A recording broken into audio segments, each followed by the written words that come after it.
came about with the Constitution 2010. They enacted this, the Constitution 2010, and as opposed to the previous occasions, we had a constitution which was enacted by the people, in which they declared their sovereign authority. Therefore, anything done in the name of the Republic, in exercise of powers that spelled out in the Constitution, is based on donated or delegated authority as set out in Article 1 of the Constitution. Now, my lords and my ladies, it is important to put into consideration Article 2 on the supremacy of the Constitution, together with Article 3, which talks about the defense of the Constitution. As opposed to the previous periods when we had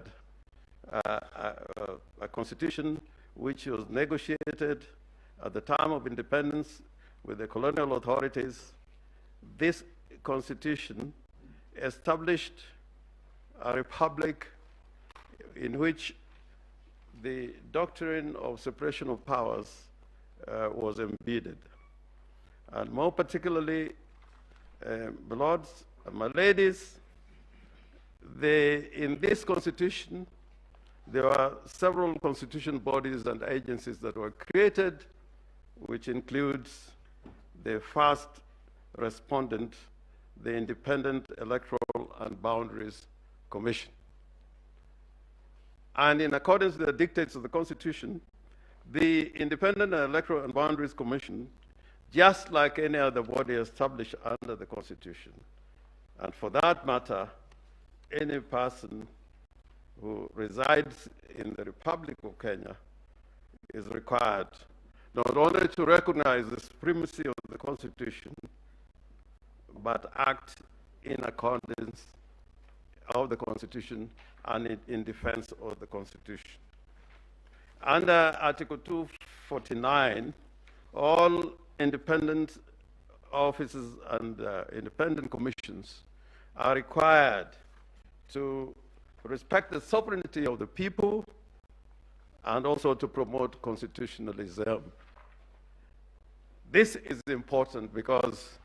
Article 249, as read with Article 88 of the Constitution, which vests powers on or to the Independent Electoral and Boundaries Commission, requires that those powers must be exercised in accordance with the Constitution. Now, my lords and my ladies, the story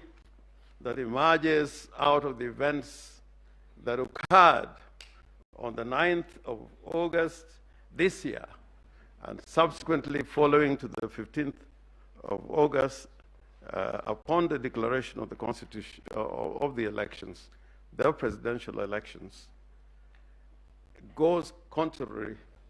to the established provisions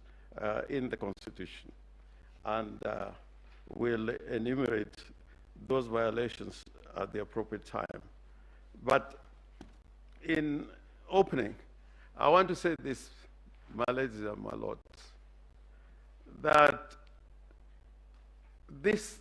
grievance that we place before you,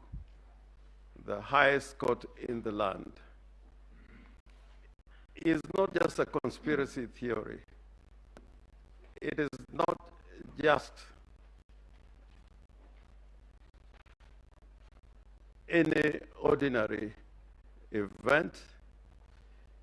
If you look at the evidence that is placed before you in totality, we invite your lordship to come to the conclusion that what happened on the 9th of August this year and the subsequent events that followed on the 15th of August mark a pattern of violations against the Constitution